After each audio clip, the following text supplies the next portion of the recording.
Good evening, viewers. This is Rohit Gandhi, and you're watching Democracy News Live. After 11 hours of questioning, former JNU student Umar Khalid has been arrested by Delhi police, a special cell under Unlawful Activities Prevention Act. He's accused of being the main conspirator in the far-reaching communal violence that broke out in northeast Delhi over the Citizenship and Amendment Act in February, costing more than 50 lives. It injured hundreds of others. The violence was Delhi's worst since the anti-Sikh riot in 1984. Till date, Delhi police has registered 751 FIRs in connection with the communal riots. The police have also arrested 1575 individuals. Now, this latest arrest happened over the weekend, and he was produced in court today. Immediately after the news of his arrest, hashtag Stand With Umar Khalid has been trending on Twitter. Users from different areas are demanding justice for Umar Khalid. The virtual conflagrations between his supporters and detractors is all over social media. Some people call it a witch hunt, and some consider a step in the right direction. I met him last in 2019 at the JNU campus. He said that the present BJP government was not delivering on education and was targeting people who questioned them. Let's listen into the interview.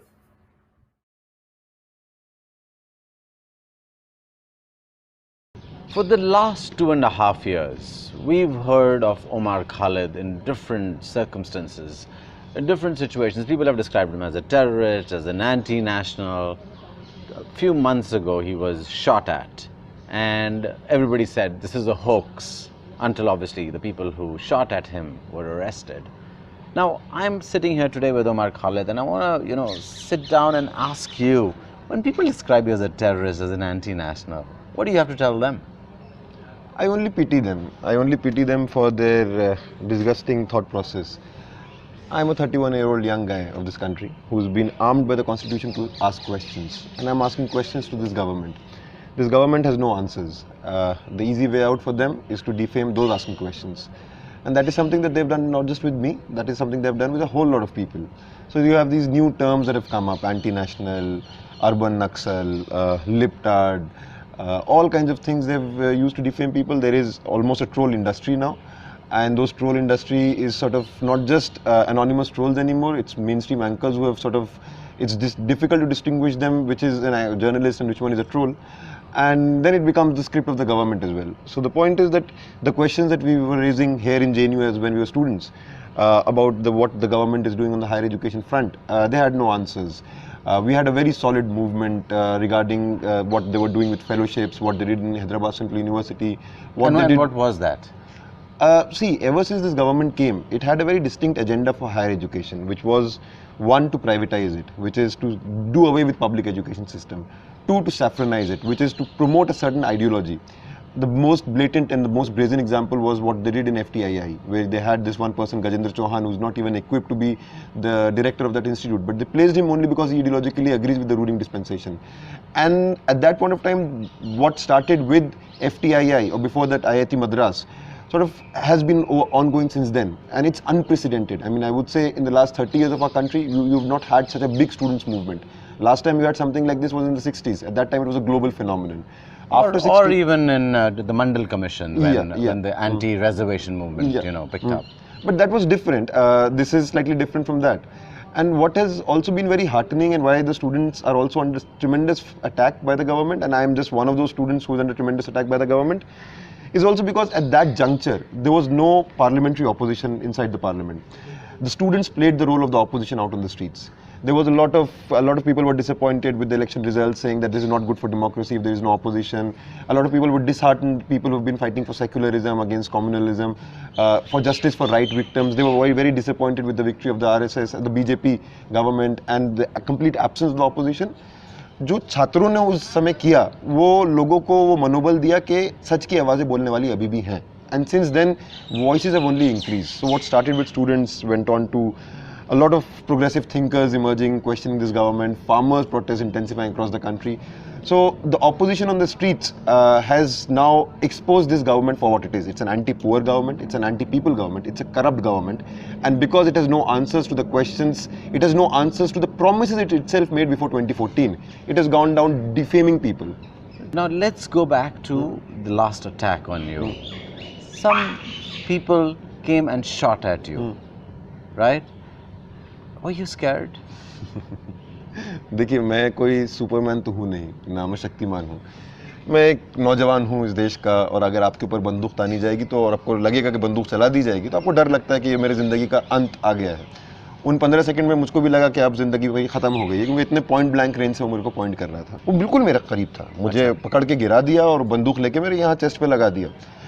Thankfully उसकी बंदूक चली नहीं, बाद में police ने बताया कि बंदूक जाम हो गई थी, तो I was extremely lucky. I don't know who these people were at that point of time. Now they've been arrested, they owned up to the attack, and we were even called to identify them. कौन है? Who were these people? These are two young guys from Haryana who thought that they were doing something very patriotic, something very nationalistic. And frankly speaking, I have no bad feelings towards them. I have no hard feelings towards them. I'm not angry at them. I pity them. Because these are unemployed youth, and unemployed youth are being sort of given poison by this ruling regime. So that to divert attention away, and so that they should not identify who are actually responsible for their problems. I mean, both of them are unemployed. Both of them, one of them was a bouncer at a bar, the other one was a cab driver. They had got unemployed. And see, that's what the government is doing. A section of people which can emerge as a politically conscious mass, they are being converted into a mob. And they are being diverted, the fact that there is an agrarian crisis in the country. Both of them are from Haryana. Haryana is also reeling under an agrarian crisis. They should not ask questions about what's happening back home. Rather, give them some fictitious enemies. Keep demonizing Umar Khalid as if Umar Khalid is responsible for the problems of the country. Umar Khalid is not responsible for the fact that Narendra Modi promised 2 crore jobs before 2014 and he's not been able to deliver 1% of those jobs. Umar Khalid is not responsible for the failures of demonetization. Umar Khalid is not responsible for the failures of GST.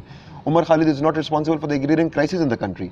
But the ones who are responsible don't want to be held accountable, and that's why they are deflecting attention away. Sometimes it's Umar Khalid, sometimes it's Kanhaiya Kumar, sometimes it's someone else. And you know, had I been killed that day, and I said this just moments after the attack, I would not blame only those two people.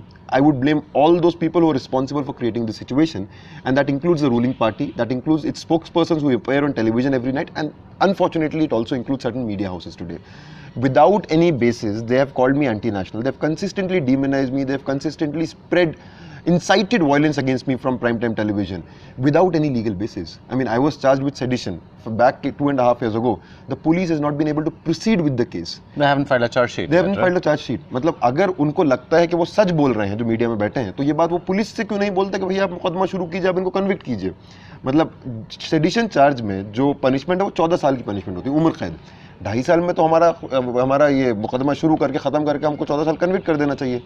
अब इसके दो ही वजह हो सकती है कि इसको लेके क्यों इतने मतलब why are they not asking for a charge sheet. One, either are so called nationalists don't believe in the rule of law, they don't believe courts are necessary, और two, they also know they are lying, and they also know that if the matter reaches to court, I will be proved correct and they will be proved wrong.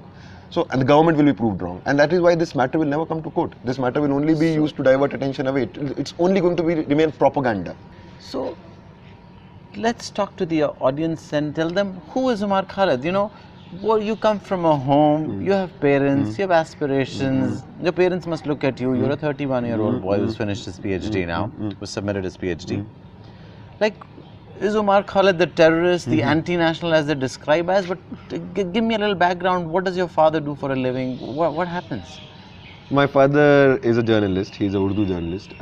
He's also an activist who's consistently been involved in a lot of issue-based activism. My mother is a small-time businessman. We grew up in this place called Jamia Nagar. I went to Delhi University. After that, I came to JNU. When I came to JNU, I came with a lot of dreams. I came thinking that this is a time when I'll do my post-graduation, probably go into research and try and understand. I was a history student, and try and understand the problems that we are facing today. What is the historical basis of that? And probably contribute as an academic to these problems. But जब मैं यहाँ आया तो एक चीज़ मुझे जो JNU ने बहुत सिखाई और जिसके लिए मैं बहुत आभारी हूँ कि नॉलेज वो सिर्फ क्लासरूम की 4 दीवारी तक सीमित नहीं है, और अगर आप क्लासरूम के 4 दीवारी तक सीमित रहे तो शायद आपको नॉलेज मिलेगी ही नहीं. मेरा रिसर्च का विषय आदिवासी क्षेत्रों में जो कुछ पिछले 200 साल में हुआ है उसके ऊपर है. और जब मैं यहाँ पढ़ रहा था तो अगर दिन में मुझे वो लेक्चर करने जाता था तो रात में कोई ना कोई पब्लिक मीटिंग होती थी जो उन इलाकों से लोग आके बताते थे अभी के एक्सपीरियंसेस. तो अभी की लड़ाई और क्लासरूम में जो पढ़ा रहे हैं ये 2 अलग चीज़ें नहीं है, ये मुझको JNU ने सिखाया. एक और चीज़ जो मुझे JNU ने सिखाई कि जो आपकी समस्याएं हैं और जो और लोगों की समस्याएं हैं उनका जो रीज़न है वो एक है. एक उदाहरण लेके बोलता हूँ। हम लोग जब JNU में थे तो हम लोग एजुकेशन की प्राइवेटाइजेशन के खिलाफ बोलते रहे। हमने बोला एजुकेशन कोई प्रिविलेज नहीं है, एजुकेशन सबका राइट है। संविधान सबको राइट देता है कि राइट टू एजुकेशन। और सरकार जो पब्लिक यूनिवर्सिटीज़ को बेच के प्राइवेट कंपनीज़ को ला रही है, जब 10 लाख 20 लाख रुपए फीस होती है, उससे बहुत सारे लोग एजुकेशन से बाहर हो जाएंगे। जब हम इस मुद्दे को उठा रहे थे तो ये बात भी हमको समझ में आई कि एक तरफ हायर एजुकेशन के सेक्टर से पैसा जा रहा है, दूसरी तरफ एग्रीकल्चर से भी पैसा वापस लिया जा रहा है, दूसरी तरफ एग्रेरियन जो क्राइसिस हमारे देश में है और जो कर्जे में किसान हैं उनका कर्जा माफ़ नहीं किया जा रहा, बल्कि कॉर्पोरेट घरानों को कर्जा माफ़ किया जा रहा है। तो एक बात समझ में आई कि हमारी लड़ाई और उनकी लड़ाई और हमारी जो दुर्दशा है और उनकी दुर्दशा है, उसके लिए एक ही फोर्स जिम्मेदार है। तो सिर्फ स्टूडेंट्स अकेले लड़ाई नहीं लड़ सकते, फार्मर्स अकेले लड़ाई नहीं लड़ सकते, हम दोनों लड़ाइयों को जोड़ना है। तो ये चीज़ भी किस तरीके से कनेक्शन बनाया जाए, ये भी हमको JNU ने सिखाया है। और ये बात को लेके यहाँ के फॉर एग्जांपल फरवरी 2016 के बाद बड़े बड़े नेता आके बोलते थे, आप तो स्टूडेंट्स हैं, आप स्टूडेंट्स ना पढ़ाई कीजिए, राजनीति क्यों कर रहे हैं। और मज़ेदार बात है कि जितने नेता के बोलते थे बीजेपी को, वो सारे वो नेता हैं जो स्टूडेंट पॉलिटिक्स से निकले हुए नेता हैं। बात यह है कि हम पॉलिटिक्स नहीं कर रहे हैं, हम यहाँ सिर्फ अपने अधिकारों की बात कर रहे हैं। पॉलिटिक्स आप कर रहे हैं। हमारा वाइस चांसलर कौन होगा ये पॉलिटिक्स तय करता है, हमारी यूनिवर्सिटी की फ़ीस क्या होगी ये पॉलिटिक्स तय करता है, हमारे दाल का दाम क्या होगा ये पॉलिटिक्स तय करता है। और अगर ये सारी चीज़ें पॉलिटिक्स तय करती हैं तो फिर हमको तय करना पड़ेगा हमारी पॉलिटिक्स क्या है।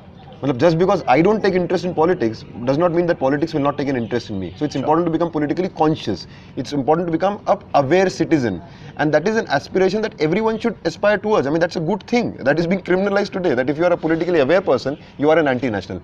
If I'm called an anti-national for becoming a politically aware person, I accept the tag. But when people call you a terrorist, what do you have to, like, what do you tell them? There must be a way around it. Like, I'm not a terrorist, I'm a student, just like you are, your children are. Like, how does one shake that tag off? What do you, like, in the world that we live in, how do you shake a tag off where when you go and walk in for a job, people are going to turn around and say, oh, but you've been described as a terrorist all over the media? Yeah, that is important. I've been described as a terrorist all over the media. I have not been described as a terrorist by any of the investigative agencies. I have not been described as a terrorist in any of the court proceedings. And here I have a question for Narendra Modi, who is the Prime Minister of this country. I may be his ideological critic, but when he sees me being defamed, when he sees me being lied about, he's also my Prime Minister. He's the Prime Minister of the entire country. He doesn't forget to remind the opposition again and again of the fact that he's the Prime Minister of the entire country. So he's also my Prime Minister. If someone is lying about me so blatantly and making my life vulnerable through those lies, these are not even innocuous lies, these are dangerous lies. You are defaming a person, you are making his movement in the city quite dangerous. Narendra Modi should have taken that channel to task, or his government should have taken the channel to task, or the INB ministry should have taken the channel to task. But what do I see in return? That Narendra Modi gives an interview to the very same journalist who lied about me. So it's very clear that Narendra Modi wants his opposition opponents defamed, lied about, demonized, because Narendra Modi has nothing to show on his own performance to the people of this country. The only way this regime can survive is by defaming all of those who are asking questions. And today, you look at me, for example, I am his ideological critic. I was lied about and the government did not do anything about. And you look at Jai Shah, who is not a government, he doesn't hold a government post. He happens to be the son of the president of the ruling party, which is Amit Shah's son. There is a story that comes out about him, of how his fortunes changed after Narendra Modi came to power. The government, the Bharatiya Janata Party, filed a defamation case against that particular news portal. And that defamation case had no basis. Jai Shah, who files the defamation case, fails to turn up in consecutive hearings, and eventually that defamation case, nothing comes out of it. But on the other hand, someone like me who's only asking questions, someone like Kanhaiya who's only asking questions, they are defamed like this. Also, one important thing we need to keep in mind, see, all three of us were arrested, me, Anirban Bhattacharya and Kanhaiya Kumar. All of us were defamed, all of us were lied about, this entire university was lied about as a den of anti-nationals. All kinds of funny things were also said about the university, about condoms and beer bottles and all kind of things. But in the defamation also, there was a very distinct way in which I was defamed, which was this entire Pakistani terror link that was said about me. And I've thought about it again and again, why did they single me out for that kind of a campaign? Why did they single me out for that kind of a demonization campaign? And somewhere I thought that to say that Kanhaiya Kumar visited Pakistan twice or Anirban Bhattacharya visited Pakistan twice, this story won't sell. But this can be easily said about someone whose name is Umar Khalid. And why I am saying so is because the ideology of the ruling party and the ideology of the RSS, which governs the ruling party, believes that Muslims, their loyalty does not lie in India. I mean, it's not me saying it. I mean, you read Golwalkar, you read Savarkar. They've again and again emphasized how Muslims are not loyal here. and that kind of a stereotype they've propagated about Muslims, and it was only to cater to that stereotype that they demonized me like that. I understand that anyone who's asking questions is vulnerable today. Anyone who's asking questions is being defamed today. Anyone who's asking questions is even being assassinated today. Kalburgi, Dhabholkar, Pansare, Gauri Lankesh, none of them were Muslims. But when it comes to minorities, the demonization takes a very different form. And it's a very dangerous thing. I mean, yes, I am a Muslim, but I am also a citizen of this country. So that is also my identity. But you've been attacked with guns. Has the Delhi police given you protection? Not yet. I mean, and this was not the first time I approached the Delhi police for protection. I've been getting threats for 2.5 years. और 2.5 साल से मैं उनको बार बार बता रहा हूँ कि मेरे मारने की धमकियाँ आ रही हैं मुझको. आज तक दिल्ली पुलिस ने इसमें कोई रिस्पॉन्सिबिलिटी के साथ कुछ काम नहीं किया. आज भी ऑलमोस्ट 1 महीना होने वाला है इस हमले को लेके. आज तक अगर मैं उनको फ़ोन करता हूँ कि आपने मेरे एप्लीकेशन का क्या किया, so one department says, we have shifted to the other department. When I call the other department, they say we have shifted to the third department. So they are trying to pass it off as bureaucratic carelessness. But I see it as the complicity of the regime. That one of the critics of the ruling dispensation wants to make that person vulnerable, and by making him vulnerable, they want to silence him. The point is, I'm not going to get silenced. Sure. I'm not going to get silenced, and these threats are not going to silence me. Even if something happens to me tomorrow, I represent some ideas. That those ideas are not my own. Those ideas are ideas of a very large collective that is raising those questions. Those ideas will survive, will outlive me. Sure. If you look at Umar Khalid, he's a student at a university, and through your student days, you stand for things, you fight around ideas and concepts. So looking at him as a terrorist belonging to an anti-national lobby who wants to see, they describe it as who want to break India into different parts, maybe a very narrow way of looking at things. Possibly a good way to look at it is to have a discussion around them, and Delhi police will have to take responsibility for the safety of an individual who's been shot at in the capital of India. This isn't some odd banana republic. This is the largest democracy in the world. And if its citizens can't be safeguarded in it, then we have something larger. Rohit, can I say one thing? Sure. When we talk about anti-national, who is an anti-national? I think that is something we need to really define. What is a nation? A nation is made up of its people. And whoever goes against the people is the biggest anti-national according to me. The fact that this government has not delivered on the promises it made. I did not say before 2014 that 2 crore jobs will be given to all Indians. I did not say that 15 lakh will come in every Indian's account. I did not say that farmers' distress is coming to an end. This is all that Narendra Modi said. And far from delivering on his promises, he has made India worse economically. I mean, far from delivering on this promise of 2 crore jobs, demonetization has killed the existing jobs in the country. So who is an anti-national? The government is the anti-national. The government is working against the interests of the people. In the year after demonetization, while the GDP of India fell, while informal sector collapsed, while agriculture collapsed, while small businesses suffered, Ambani and Adani grew their fortunes by leaps and bounds. Ambani had a 76% increase in his turnover. Adani had a 125% increase in his turnover. BJP's income increased by leaps and bounds. So it's very clear that this government is working for a minuscule minority, which are the richest people of this country, which are the richest people of the world.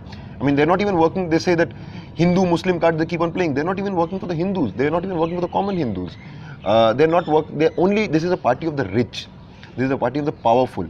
And they want to hide this fact by this hollow nationalism that they talk about. They are not nationalists. They are the biggest anti-nationalists in the country. Well, and that's a charge Umar has for the government in power. And I think the Delhi police will still have to make sure that Umar Khalid's life is safe and people aren't able to, run around capital of India with guns attacking him.